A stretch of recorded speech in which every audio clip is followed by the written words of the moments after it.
வாழ்வும் சாவும் இதுக்காகத்தானே என் உம்மா சரக்கு சரக்கு கேட்ட முறுக்கு. மாமா ஏன்டா சரக்கு வச்சுனுக்குற? மூர்த்தி முறுக்கு சாப்பிடுறியா? டேய் ஏன்டா இப்படி பண்ற? ஒரு கஷ்டம், அதான் கஷ்டத்தை மறக்க சொர்க்கத்தை தேடி வந்துற. சொர்க்கம் மாதிரில சொர்க்கம். டேய் அடி வைக்கிறதுக்கு இதான் கரெக்டான சந்தர்ப்பம். ஆயா குட்டனல வாக்கா போலாம். ஆயா கருணம்மா சரக்கு அடிக்கறாயா. நாடி சொல்ற நீ ஏன் வந்து பாரு அந்த கோலத்தை. அவனா சாவ வச்சிருந்தாரு. ஆயா சீக்கிரமா வாயா. இன்னைக்கு சத்தான் கரணு. வாயா இங்க பாருயா. ஓம் நமச்சிவாய.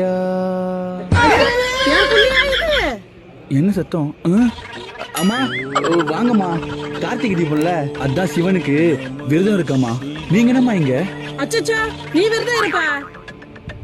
சரிங்கம்மா. ஏண்டி அவனே கடவுளுக்கு விரதம் இருக்கிறான், அவனை போய் இப்படி சொல்றீங்க? உங்களா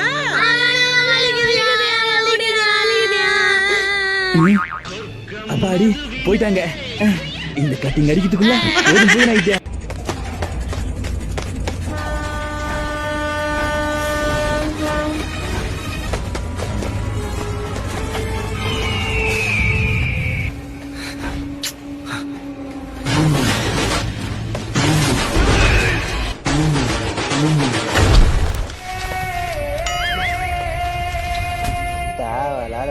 டேய் தம்பி, ஏன் வீட்டு மரத்துல என்னடா பண்ணுகிற நீ? நோ ஏனா கத்துற? கோச்சாலங்க துரத்தின்னு வரானுங்கண்ணா. அந்த பில்டிங் மேல இருந்து ட்ரெயினை பிடிக்கலான்னு குச்சனா பொத்துனி கீழே விட்டேனா.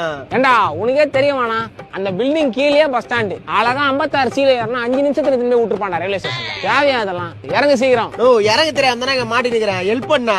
சரி வரேன் இரு. நோ எவனா கருப்பு சட்டை போட்டு இங்க வந்தானா? ஆமாப்பா இங்கதான்ப்பா மரத்துல மாட்டி நிக்கிறேன். வாங்கப்பா ஒரு கை போட்டு இறங்கிடலாம். ஓ சரி வராமப்ல. டேய் ரா யாரு பிரிச்சா குறுக்க கோடு கிழிச்சா.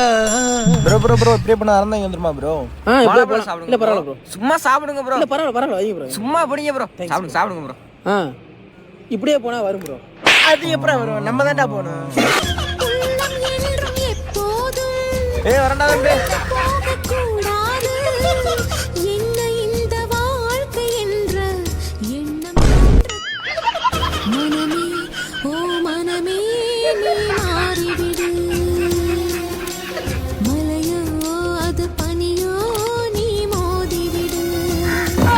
நிலைமையை சொல்ல முடியாது, நிலவுக்கு தற்கொலை கிடையாது. பூவை வைத்த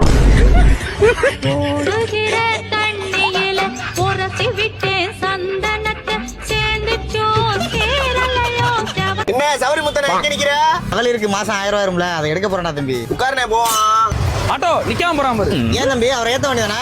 டிக்கெட்லாம் அடிக்கிறதுலண்ணே, நீங்க நின்றானதான் ஏத்திட்டு வந்தேன் உங்களை. வைனா இருக்கட்டும்ண்ணே. ஐயோ அதெல்லாம் சரி வராது தம்பி, பக்கத்து வீட்டுல வேற இருக்கேன். நாளை பொண்டாட்டி வந்து என் பொண்டாட்டிட்ட அண்ணன் ஆட்டோவுக்கு காசு கொடுக்காம போனாப்லன்னு சொல்றேன். புரியுது தம்பி? சரிங்கண்ணே. சொன்னா கேட்க மாட்டேங்கிறாரு. வேணாம் சொன்னாலும் கையில காசை கொடுத்துட்டு போறாரு.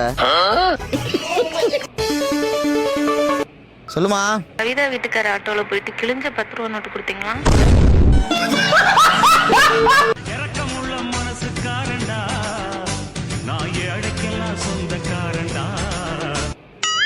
நேத்தி காலைல என் ஃப்ரெண்டு 1000 ரூபா கடன் கொடு மச்சான், காலைல 6 மணிக்கெலாம் திருப்பி தந்துறேன்னு சொன்னான். நானும் கொடுத்தேன். இப்போ மணி 7 ஆச்சு. 3 தடவை அவனுக்கு ஃபோன் பண்ணேன், 2 தடவை ரிங்கு போச்சு, 3ஆவது தடவை சுவிட்ச் ஆஃப்னு வந்துச்சு. சரி நண்பன் வீடு பக்கத்தில் தானே இருக்கு அப்படின்னு வீட்டுக்கு போனேன். செருப்பு வெளில தான் கிடக்கு. அவங்க அம்மாவை கேட்டால் அவன் ஆள் இல்லைன்றாங்க. ஏமாத்திட்டேன் நான். என்ன காசு செலவுக்கு இல்லை, இருந்த காசை ஏதோ வள்ளல் மாதிரி கொடுத்துட்டேன். செலவுக்கு இல்லை, என்ன பண்றதுன்னு தெரியல. எங்க போறது நான் இப்போ? காசுக்கு 1000 ரூபா போன் எடுக்க மாட்டாங்கன்னா சுவிட்ச் ஆஃப்னு வருது.